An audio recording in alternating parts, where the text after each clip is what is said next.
Really good to see a pretty good crowd today. We didn't really know what to expect as far as who wanted to come. So we have Charles Schultz here, Johnstown grad, baseball player, baseball, softball coach. I'm going to let him go into his bio and tell you guys what he's all about, and then we'll get started. Thank you. Thanks. Appreciate it. Thank you guys for having me here today. I'm really excited to share what I've been working on and kind of my message and what I'm all about. I did have the opportunity to play college baseball, and that was a big part of my start in this direction. But what I really want to talk about today is, what is greatness? I think it's an important question to ask. I think it's an interesting question, because when we look at what we initially think greatness is, I think we get confused and we get lost, and we find ourselves going in the wrong direction. For me, greatness is it's not wins, it's not achievements, it's not records, it's not the accolades that come from performance. That's not what greatness is. Greatness is the habits, the routines, the disciplines, the way we commit ourselves to do stuff that we do every single day. Now, a lot of times what happens is, if you get really good at those things, the success will come. I think that's the really unique thing about all this, is that you can't chase the success. If you go looking for the success, you're going to end up finding yourself chasing losses. But if you dedicate yourself to the little things, the small disciplines, the routines, the habits, all of the stuff that makes those great people what they are, you'll stack wins. So that's the big thing about today, is if you take anything from this, it's learning how to navigate what I call the sea of possibilities. Because I believe every single person in this room has what it takes to be great. Somewhere, some way, somehow. It may not be in softball. It may not be in high school. But you have what it takes to achieve excellence, to be great. All right?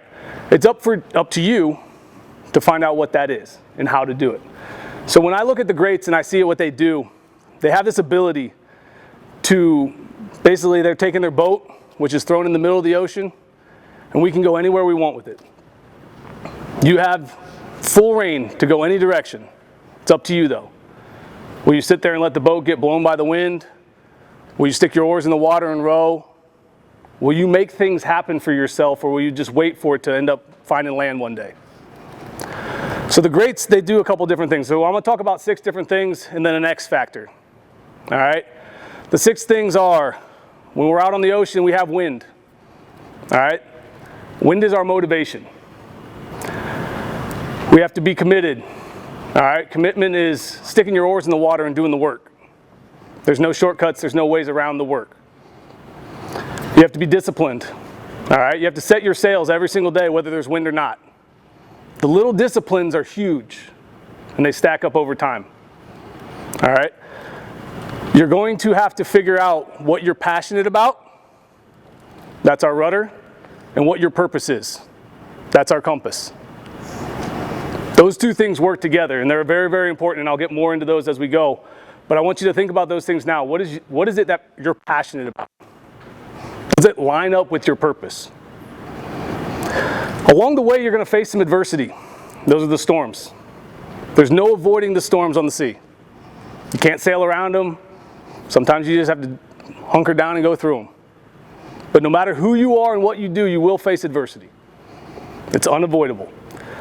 The greats, the ones who achieve excellence, the ones who achieve success, they deal with that adversity different than everybody else. All right? After all that, those 6 things, the X factor is confidence. Nobody can give you confidence, but that's something that you're going to have to learn how to become, almost to the point of arrogance and cocky when it comes time for you to perform. And I'll get more into that as we go, because I know that word gets a bad rap and people frown upon those words. But if you look at the really, really excellent people in life, the people who achieve really high levels of success, if you watch them perform, there is a level of arrogance about that performance. But they are extremely humble in their preparation. So that balance is crucial. All right. So when we talk about the beginning of all this, I talked about motivation. All right. Motivation is the wind, and the wind is unreliable. Right? We don't know when it's going to blow. We don't know what direction it's going to blow from. And if you live your life waiting to be motivated to do things, you're only going to move so often.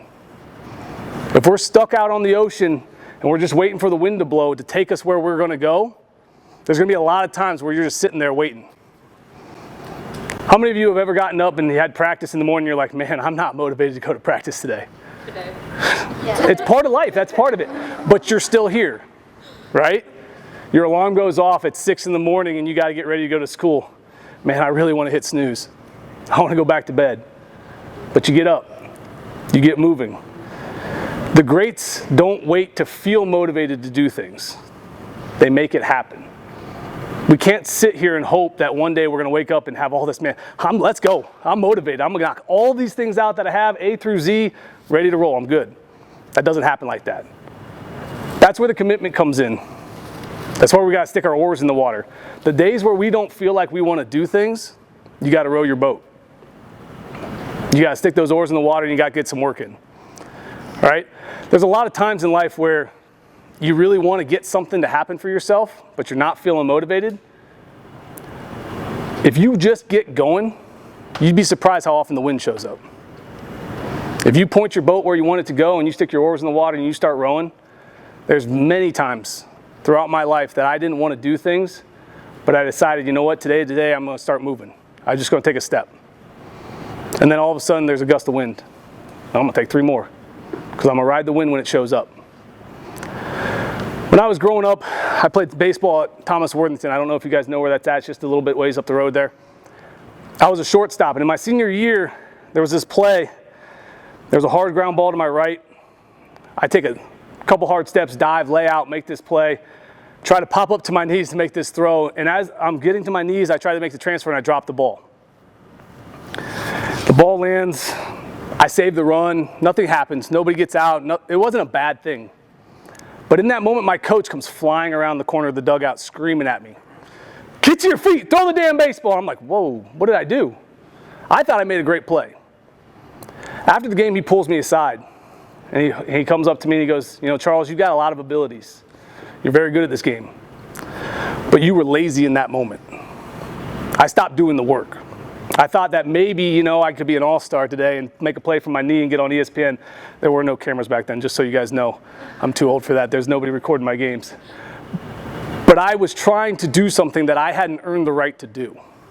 I hadn't put in the work yet. My coach recognized that. He said, you could make that play someday. You're not ready yet. You can't cut the corners. There's no shortcuts. There's no ways around the work. The commitment to doing those things is important. And so from that day on, I dedicated myself to doing the work. And when I went to college, my freshman year, I became an All-American because of that. Because I did all the little things.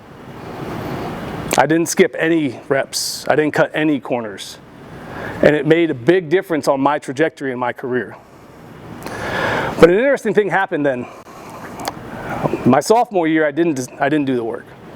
I lost focus. And I became undisciplined, and that's the next part of this journey. I stopped setting my sails. It's a hard thing to look at yourself and know that you could do more after the fact, but that's part of my journey.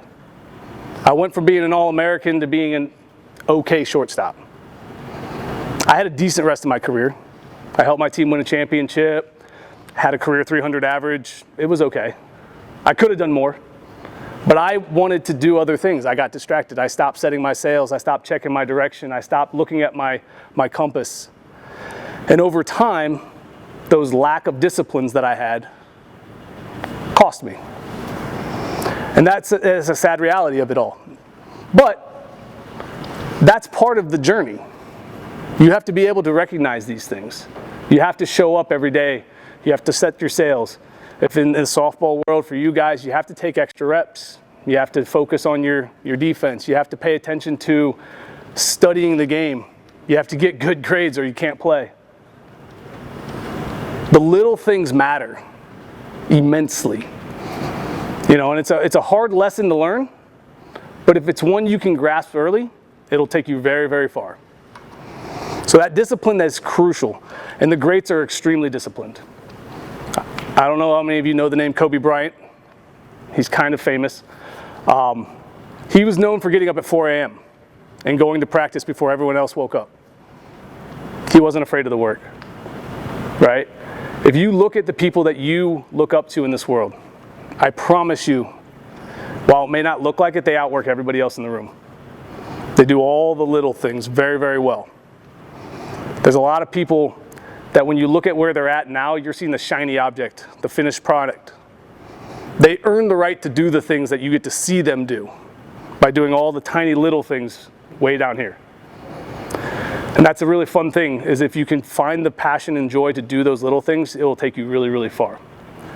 So the next piece of this journey, when we're talking about being out in the sea of possibilities, as I mentioned before, is our purpose and our passion. I like to talk about them together because I think that if you can find a way to make them match, it will take you very, very far. So on this journey through our sea, our purpose and our passion is our rudder. And for those of you who don't know what a rudder is, it's what steers our boat. All right? Passions will shift over time. They will change, they will evolve, they will grow, and some will fizzle out. And each time you follow a passion, you will steer your boat in a new direction. How many people in here have ever seen a sailboat sail? Watched how it moves through the water? Does it go straight towards its target, or does it work with the wind back and forth over time? It works with the wind. It zigs and zags. That's our passion changing over time. Ultimately, though, if we're really good at what we want to do and we know who we want to be, our purpose or our compass is going to be our target as we zig and zag. My passions have changed greatly over time. I was passionate about basketball for a long time. I was passionate about coaching for a little while. I still like coaching, but I've changed the way I do it. But my purpose has always been to pursue excellence. That has been my guiding purpose since I was 6 years old watching my Cavs lose to Michael Jordan and the Bulls. That was the day that everything changed for me. I wanted to know what made him so good. And I started finding out ways to pursue excellence and greatness in that moment. And everything I do from now on is going to be, how can I understand this better? How can I help others achieve their greatness? And so while you're working through your thought process about what you're passionate about, it's okay to steer off course for a little while and follow a passion, as long as it's not too far off of the direction you want to go for your purpose. So one of the things that I always think back about when I'm thinking about my purpose and my passion is that when I was in high school, I was a sophomore, I thought I was going to play in the NBA. For all of you who can't tell, I'm not very tall. I'm about 5'11", and I was a decent basketball player. I probably could have played in college, but it wasn't what I was meant to be or who I was meant to be, but I was passionate about it, and so I was distracted by it. My purpose was to play college athletics, but my passion was basketball. I had a conversation with a principal from my middle school, and it was an interesting moment for me because I was lost. I was going to quit baseball altogether because I thought that, if I quit baseball and focused on basketball, I could make it to college and then beyond. But I was blinded by something shiny, which a lot of times our passions are. And I was pursuing the wrong thing. And I had a conversation with my high school or my middle school principal, and he sat down with me and he goes, "Charles, what is your purpose? What do you want to be?" And I said, "I want to be a college athlete." And he's like, "Okay. How do you want to do that?" He goes, "Well, I'm gonna play basketball or baseball." And he goes, "And what if you took baseball off the table?" And I sat there for a second and I was confused. I didn't know what he was saying. And then it clicked that if I quit something because I was too focused on one thing and I lost sight of my passion, that I would actually end up not having the opportunity to do anything that was directly in line with my purpose. I was losing a part of my purpose by chasing the wrong passion.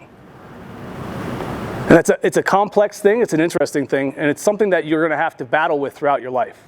And that's why I think it's so important to think about these things, is that while you're young, be passionate about things and go all in and chase them, but make sure that you're looking beyond now with what you want.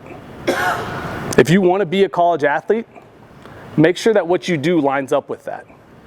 If you want to go to an Ivy League school, make sure the things you're doing line up with that. If you want to run your own business, all of those things, you can be passionate about multiple things as long as your target is set. And I think that's an important piece of all this, is that can you find your target and then zig and zag until you get there? One of the really hard things about this, when you think about pursuing excellence and achieving greatness, is the adversity side of things. I mentioned it earlier, it's the storms that we face while we're at sea. Adversity is a tricky thing. There's large things that you'll face in life that are very, very challenging, and there's small things, and how you react to those is going to make an impact on you. For example, as I was getting ready to come here today, my 1-year-old daughter decided to vomit all over the floor as I was about to leave. I was really focused on trying to get out the door so I could get here on time, and I had my mind set on doing certain things, and in that moment I was like, I could be mad that she's delayed my exit to leave, or I could take a moment, clean it up, get down there. It stank, by the way, it was really awful. And help my wife out before I left. My choice in that moment dictated my outcome. There's a really cool equation. I don't know how many people in here know Tim Kite, but he has come up with the equation. It's E plus R equals O. All right? The event plus your response equals the outcome. You can't control the events in your life. You can't control the adversities. You can't control how big they are. You can't control how great or small or when they show up. But you can control how you respond to that moment. And if you choose to respond right, you choose to respond well, you do it regularly, you show up and you do the right things when the bad things happen, your outcomes over time will become better. You can't stop the bad things, the stuff that wants to set you back. You can't stop if you get hurt in the middle of a season. You can't stop that. You can't stop if you get sick. All right? You can't stop a lot of things. But how you perceive those things, how you choose to embrace those things, can drastically impact what happens afterwards. There was a moment in high school for me, I got real sick. I lost 40 pounds in 10 days. Ultimately, that was a rough time. I went from about 180 pounds to 140 pounds. I looked like I was one of those kids you see on the help me send money type of pictures. Ribs were showing. I couldn't lift 100 pounds. Before I got sick, I was probably squatting 325. I couldn't squat 95 pounds. It was a really, really tough moment for me going into my junior year. But I chose to not look at it, why me? This isn't fair. And I used it as an opportunity to rededicate myself to becoming better. That was actually in that time, so I talked about earlier how I almost quit baseball. I quit basketball that year. I decided that my focus needed to be on getting healthy, getting strong, lifting weights, being a better athlete. And I gained 45 pounds back, became an all-district player, ended up getting a scholarship offer the next year. But my adversity, I turned it into a positive. I didn't frown upon the things that were thrown upon me. You know, it was a tough time. You know, I got so sick that I couldn't do anything but eat ice chips. Like I was vomiting every day. I wasn't eating food. It was bad. My parents were like, I don't know what to do. I think he might die. I didn't think it was that bad when I was having it happen to me, but this is what they were recalling it back. I went to the hospital, got 2 IV bags. They said, he probably needs another one, but we don't have any more to give right now, and I don't think we should like bog him down with multiple IVs. But the thing about it was, I never looked at the bad parts of that time. I looked at what can I do now that I'm done being sick to get back to being what I was. And I got really, really strong. I focused on my performance. I focused on my practice. And on the other side of it, I was a better athlete because of it. So when bad things happen, how do you respond? Because there's going to be moments in this game where you go 0 for 8 over a 3-game span. You're going to strike out 4 times. You're going to make 6 errors. It's going to be something that happens. This game's hard. It's set up for you to fail. So how will you react? How will you respond? What will you do in those moments? And if you choose to do the right things, and you choose to stay positive, and you choose to stay upright and upbeat about it, the outcomes will become better. And that leads us to the X factor of all this. The X factor is confidence. I talked about it earlier that nobody can give you confidence. I think confidence is the greatest thing you can have. I believe that every time I get a chance to talk to somebody, I'm the right person for that conversation. I'm the person that's meant to be here to deliver that message. I'm confident that that's me. That's who I'm supposed to be in this moment. When I played sports, nobody could beat me. When I was playing, I'm better than everybody. But when I'm practicing, I was humble to the point where I said, give me as much feedback as you possibly can. Tell me every single thing I'm doing wrong. How many times have you been coached and somebody tells you what you're doing wrong and your first instinct is, no, I'm not. I'm doing that right. It's very easy to say that. It's hard to be coached. It takes a lot to be coached. But we are all designed to be coached. We can't achieve our full abilities without it. We need it because we don't see the flaws. We don't see the things that we're not doing well. So when somebody gets on you about something, whether it's at home, at practice, in school, what they're saying is, I see more out of you than you see in yourself in this moment, and this is what I'm seeing you're doing wrong. It's not that you are a bad person. It's not that you're doing things the wrong way all the time. It's that in this moment, I know you can give me more. If you want to be great, accept it. Say thank you. I'll try to do better. You're not always going to get it right. It's not going to be immediate. But if you are constantly saying thank you for giving me feedback, over time, that feedback's going to become more and more detailed, and you're going to get better and better. Don't take feedback as a negative thing. Don't take coaching as a negative thing.